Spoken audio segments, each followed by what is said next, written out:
Greetings and welcome to EHA Unplugged, the official podcast channel of the European Hematology Association EHA. This is a special Lighting the Flame edition where we talk to some of our promising and active members in the hematology community. Our guests in this podcast series have volunteered their time to attend and facilitate the Lighting the Flame program where they mentor young trainees and medical students in their field of hematology.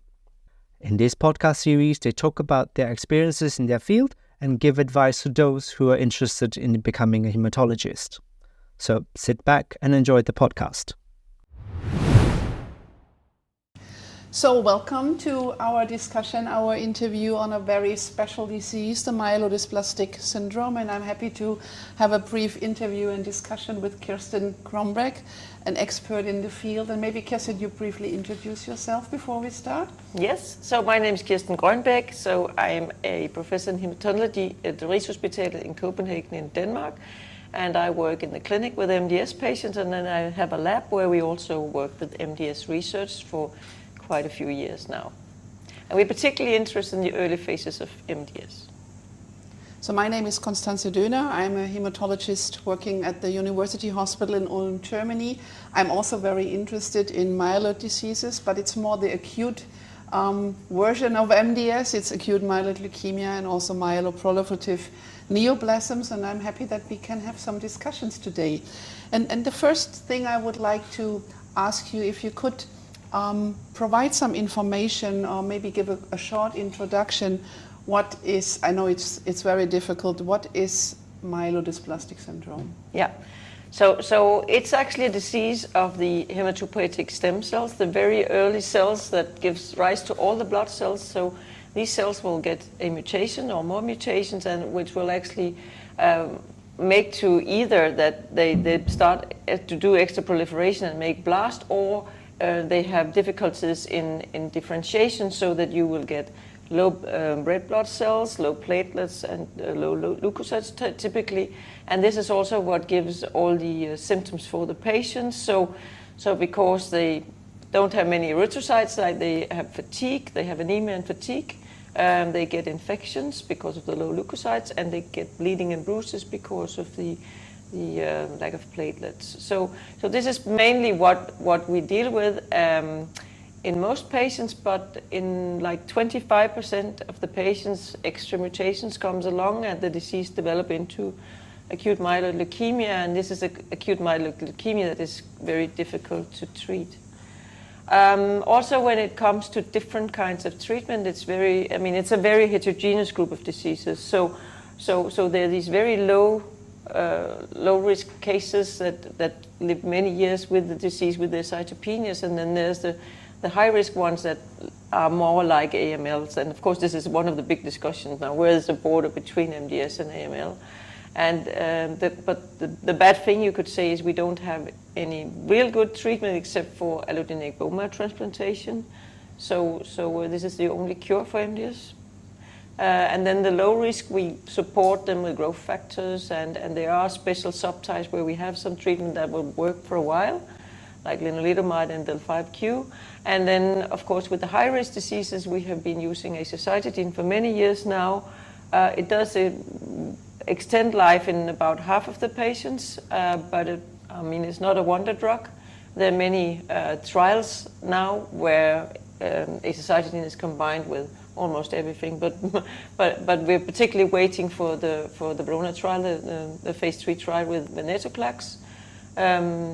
But in these patients in general are old. They have a median age of 75. So for many patients that will be quite a rough treatment. And also these elderly patients, of course, have so many comorbidities and other issues, so they cannot go for allogeneic transplant.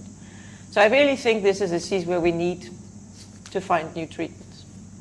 I mean, you nicely explained and you nicely demonstrated the broad heterogeneity and the difficulty that is related to this disease. And I think this, for me personally, this is one of the really difficult diseases to diagnose. It's not really an AML. It's a kind of smoldering leukemia, and we do not have the indication to treat the patient with really intensive chemotherapy that we are used to in acute myeloid leukemia. But on the other hand, our treatment options are really limited and more or less not disease modifying. We just prolong, extend the course of the disease.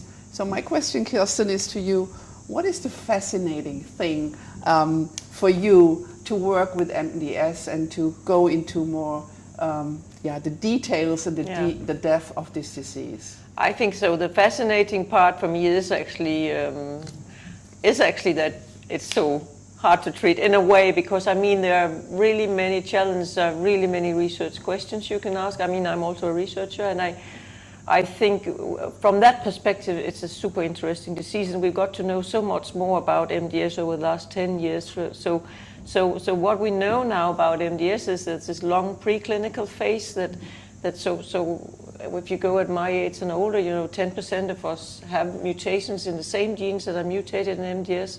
But now we have no clue why some are then developing disease, few are developing disease, and others are not. We have then the next stage, sort of, where you have these mutations and you have cytopenia, but when the patients are then examined, they are sent to us with long-lasting cytopenia that is not caused by vitamin deficiency or any other known cause, and we take a bone marrow, and it's not MDS. It's not, for MDS there has to be 10% dysplastic cells or blasts, and these things are not there. But you have cytopenia, you have mutations, and these patients are at high risk of developing disease. And I think this is very interesting, because I mean there might be options for getting in early here if we can find new good treatments that can target, or maybe it can be lifestyle changes. I mean, we do not know why in some patients these clones actually develop and in others they just stay stable. So I think that is a big part of it. My other reason for entering MDS in the first place, I've always been very interested in epigenetics, and I mean the epigenetic regulators are mutated big time here, and we didn't know in the beginning. We just thought it was DNA methylation, and now we know there's the connection to DNMT3A mutations and to 2 mutations and so. So I think from a research side, it's a super interesting disease. Then to talk about the patients, because I see the patients also, and I actually like working with elderly patients. I think it's very rewarding in many ways. It's easy to do something good for them, even though you do not cure them, because most of them you know you're not going to cure them, but you can certainly do a lot for their quality of life. And I think that's actually also super important, and this should be the focus. Mm.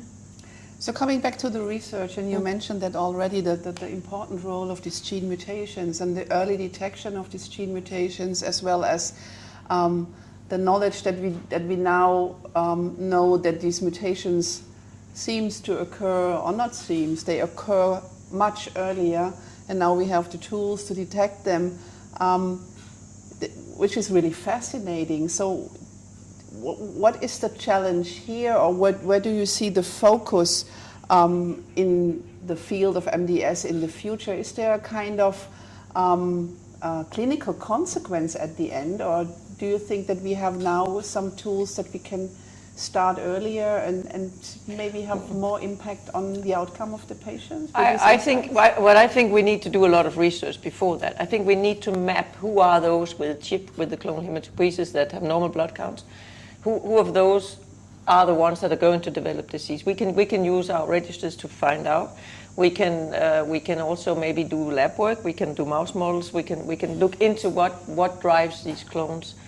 And it could be that if there are simple things that are involved in driving these clones, we know inflammation is super important, and we also know there's a lot of diseases that are associated with a high grade of inflammation, and maybe that could be one target. But I mean, all this has to be investigated first. So the right population to start these investigations are those with the clone cytopenia of undetermined significance.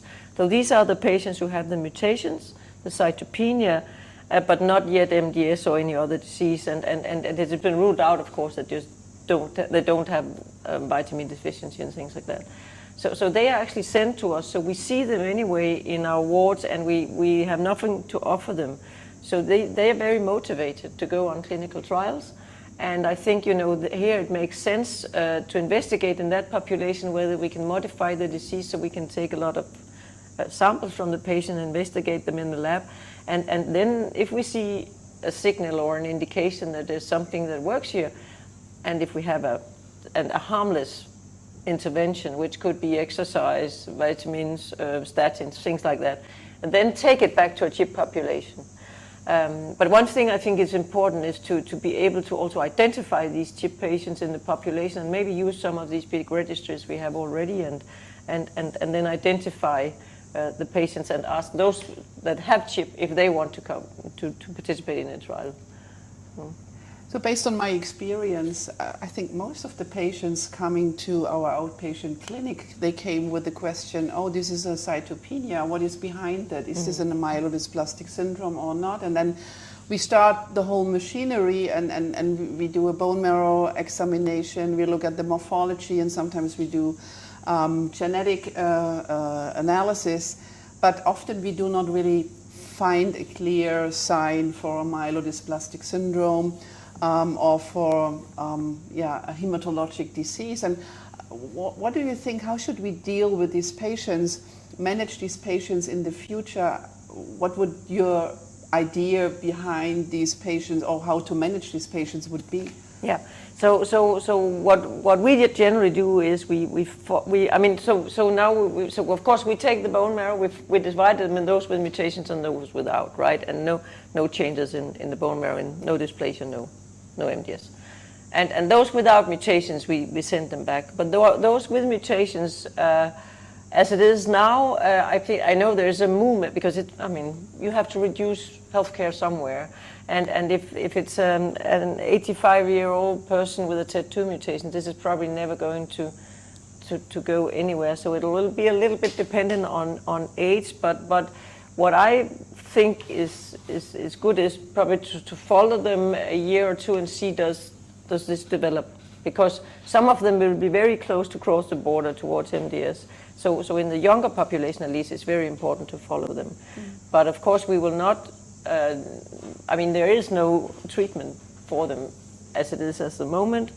But then I think it's obvious to enroll them in clinical trials and learn more about this condition, because we have very little to offer anyone above the age of 65, maybe or 70 to MDS, in MDS. So also if we can do something that can prevent progression or postpone progression, then I think we already achieved a lot. Yeah, but I think this is the first step. You have to have a kind of structure, you have to have a kind of plan how you deal with these patients, and we have to collect data, we have to collect the biosamples, we have to get the experience first, what that means.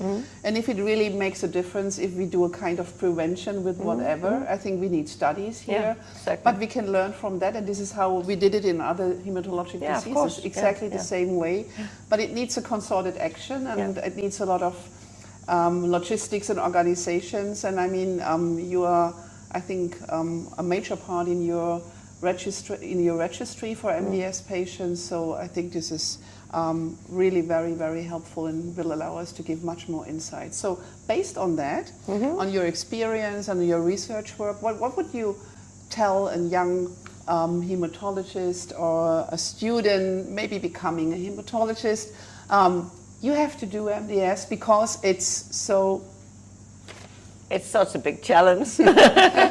I think it's super interesting, but I think for most students this becomes much more interesting if they understand the biology. But I think before they do that, I think they should meet the patients, because you can either deal with this type of patients or you can't, because you have patients where a big part of it is sort of finding the right treatment to the right patients, and really considering quality of life above a lot of other things in a way, because this is what we can do for these patients. And I think it's always good for them to spend, I always say, go and take half a year in the department first, and then you can come and do a PhD with me. And because I think if they don't know the patients, they can work on this disease for a long time and then get very scared in the end. So I think it's very important they get to know the patients. But then I also think it probably is most interesting for those students who always also want to do a little bit of research, because then it becomes super interesting. But I think, you know, MDS has really changed its reputation over the last 10 years because of these mutations and all this prediction we now can do. And I remember when I first started, I mainly started because of the DNA methylation and the BDS. I mean, that was sort of my entry to that, because I've been working with DNA methylation for many years in the lab. And then there we thought that was the solution. Oh no, that was not the solution. Now we're probably going to find out more, and then there's probably something on top or underneath also the mutations that we're going to learn. And I think there's still so many interesting research questions. And like we recently found this new disease Vexus, right, which is sort of a cousin for MDS, right, which was a special mutation, and maybe there will be a special treatment. You know, I think it's a very exciting field if you are young and interested, and a little bit interested in biology also. So based on these really helpful developments and insights we have now in myelodysplastic syndrome, where do you see the disease, or where would you like to see the disease with regard to development of drugs or to early intervention in the next 10 years? What is your expectation? I think it depends a lot on whether you're talking about early MDS or late MDS. Or, unfortunately, in this disease, for example, immune therapy has not been very successful. I know there are some attempts to also make CAR-T in myeloid, but so far, I mean, it's probably not going to cure with that kind of treatment. So I actually see, but it might be my naive or maybe born out of my research interest, but I think the idea of prevention or interception and postponing progression would be a field where I'm really hoping we can do something, and maybe we can also make this like other chronic diseases in hematology, really, where you can live longer and better with your disease. I think that will be my goal in my time. I think I'm not sure we're not going to cure MDS with anything but allogeneic bone marrow transplantation. But it's actually strange, because you should think that immune therapy would work, because in the broader sense, allogeneic bone marrow transplantation is immune therapy, right? So it could be that some smart person would find some. Another thing we're actually working on, but that is only in mouse models now, is vaccinations, so peptide vaccinations, which also is sort of a way of trying to postpone the disease. But so I think there are many interesting new fields. Yeah, and like for the other myeloid disorders or diseases, I think we are clear on the way to have a more precision medicine, precision hematology for our patients, based on all these insights, and to refine prognosis and to offer them maybe targeted drugs or more targeted drugs, or predictive. They have a predictive marker. I think this is going in a really very nice and good direction, because for many years nothing happened in that disease. Absolutely nothing. Yeah. But I also think, knowing the biology, as you said, you know, we know that there are some drugs maybe that would work in specific subtypes of MDS, because I mean MDS is such a heterogeneous disease. So, but for example, you have all those with the splice site mutation. So there might be splicing factor attacking drug, spliceosome targeted drug that might have an effect, or you know, some of these new things. And I think we just need to keep doing clinical trials and keep doing research and come up with good ideas. Yeah, I think there is a clear perspective, and you have clear aims, and you are very active in research, and I think these are the most fascinating points to work with MDS. So I thank you very much for this very interesting and informative interview, and thank you for listening. Thank you.